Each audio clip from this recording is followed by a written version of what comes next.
Hi, welcome. On today's episode of Eating Sharp, we are going to heat things up this autumn and make some salsa. Now it's not going to be cooked salsa, so we're going to call it Salsa Fresca. It's made from everything fresh, nothing cooked.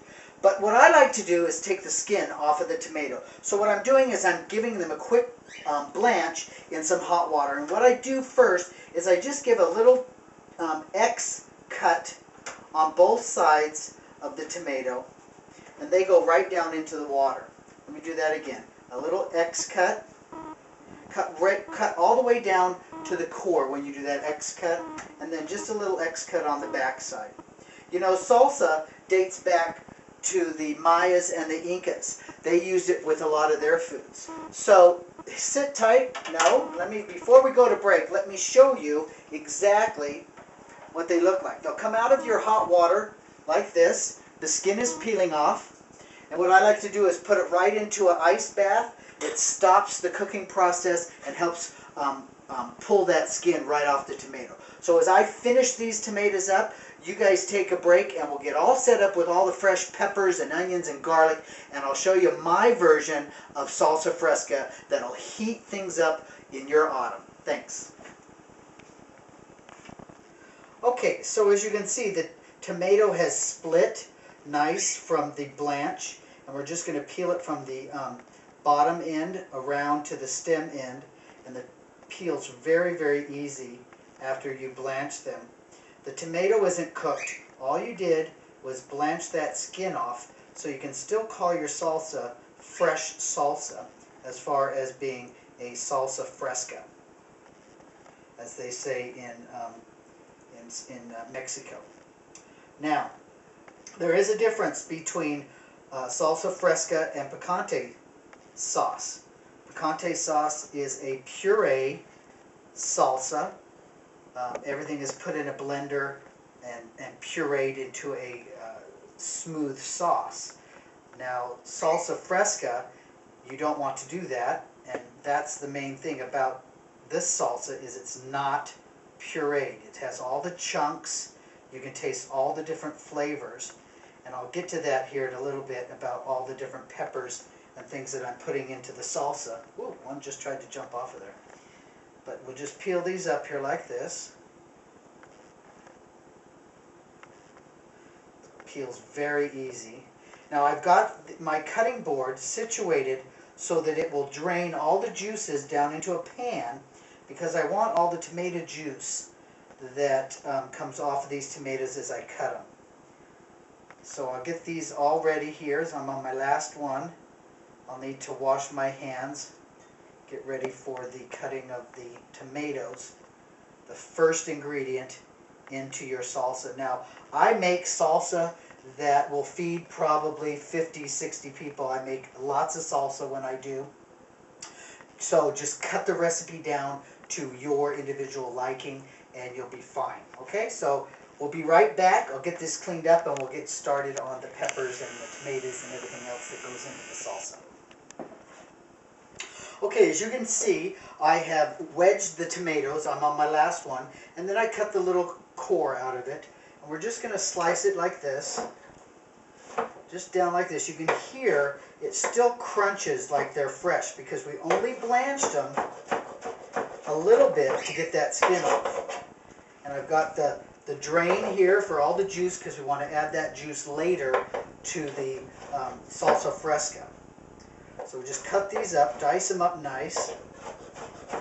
Then I want to talk about all the other ingredients before I cut out and take a short time to clean up my area so I can cut all the rest of the ingredients and add into the salsa. 1 second. Now, if you're using tomatoes out of your garden, they will be a lot juicier because you're picking them ripe. So you'll have a lot more juice come out of them as you're dicing. So it is imperative that you slant your cutting board to catch all those juices, because you want to add that in, and that way you don't have to add any extra juice into your salsa. Okay? So first of all, of course, we have our peppers. I found a nice big yellow pepper at the store, so we're going to put this in the salsa. Some red peppers. some green peppers, some yellow chili peppers, some Anaheim peppers. These are really nice. Now if you're growing them in your garden, this is the size I got out of my garden. This is the size I got at the grocery store. So there's a big difference there. Some poblanos. Poblanos are usually most served cooked or fire roasted, but I like to use them raw in this salsa. And then of course I have onions, serrano peppers that I got out of my garden, habaneros, which is going to give it the heat. This and the serrano are going to give it the heat in the salsa. Some dried Mexican oregano, some fresh garlic, and limes, lime juice, and then of course some cilantro. So let me get this all cleaned up and we'll get ready to add all these ingredients into the salsa and we'll get it all blended together. We'll be right back. Okay, while you were gone, I diced up 2 medium-sized onions and I added that to my 15 tomatoes. So you get a mixture, it kind of looks like this. And you can see the juice from the tomatoes is coming into that. It looks really good. To that mixture, I'm going to add the juice of 4 limes. This is going to give it some really good, to bring out the flavor of all the peppers and the vegetables and the onions and tomato. I also put in the pulp from that as well. Then I've got about a good tablespoon of oregano, Mexican style oregano, and I'm going to sprinkle that in because I want this to start releasing its oils and blending all together with the other herbs or the other ingredients. So spread that in there. Then I'm going to grind up fresh garlic. I have 10 cloves of garlic, a good handful of cilantro, and I'm going to add in 3 serranos. I just cut the stems off. I left the seeds and the white membrane in there. We're going to put those in there, and 2 habaneros. With a batch this size, 2 habaneros will work, and it will not be over spicy, and it'll come all together tasting really good. Now, the thing in the pepper that makes it hot is the capsaicin oil. And the capsaicin oil is mostly concentrated in the white membrane of the pepper and the seeds. So it's going to be a little hotter with me putting in the whole pepper and not de-seeding it. Now for you nerdy types out there, here is the chemical makeup of the capsaicin oil and the, I can't remember the other one, the molecule and the chemical makeup of the capsaicin. So there you have it, if you're the nerdy type and need to see what that actually is. So hopefully you're not going to go out and make some pepper spray on your own with that information. So let me grind this up. There we go. It'll take a minute for this to grind up. This is just a regular spice grinder or coffee grinder. You can pick these up anywhere. So while I get this ground up, you guys relax and we'll be back in just a second. Alright, so I ground up the garlic, the serrano, the habanero, and the cilantro. And I didn't touch it with my hands. I used a spoon, scraped it into the salsa, and then I gave it a nice blend. I mixed it all together. So next we're going to add the mild pepper to this bath, and that is the green, red, and yellow pepper. The pepper has a lot of vitamin A, a lot of vitamin B, and a vitamin C in them. They also are no calories, no saturated fats, and there are tons full of fiber. So if you're on a diet, you should include some peppers into your diet to help you. Okay, so I'll mix this around. Okay, now I've diced up 3 of the yellow chilies, got them ready to go, and I also did 3 of the Anaheim peppers. Anaheim peppers are also known as the California pepper. They have a very sweet, mild flavor, and when you fire roast them or cook with them, it turns into a deep, sweet, rich flavor. They're mostly used for canning. These are the ones that you find when you buy the can of roasted peppers. They use the Anaheim peppers.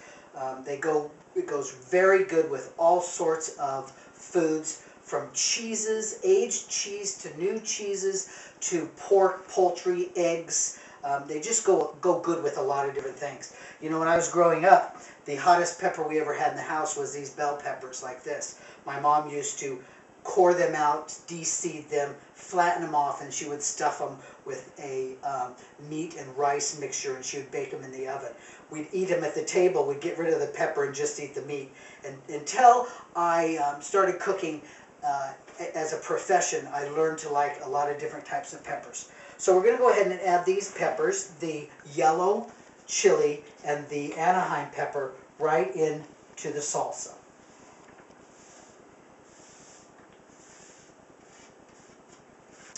Okay, I also diced up 3 poblano peppers.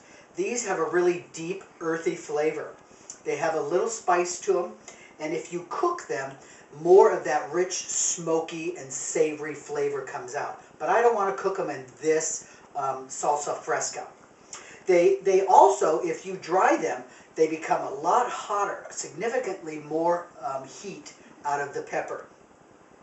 It has a very nice dark green color that's going to accent this salsa, and it's going to make it taste really good. So let's add this to the salsa, into the bath, so to speak, with all the other peppers.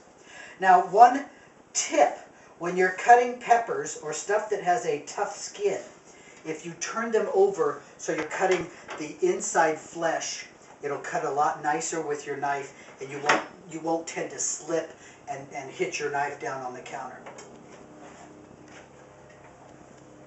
Okay, we've got all the peppers mixed up in here.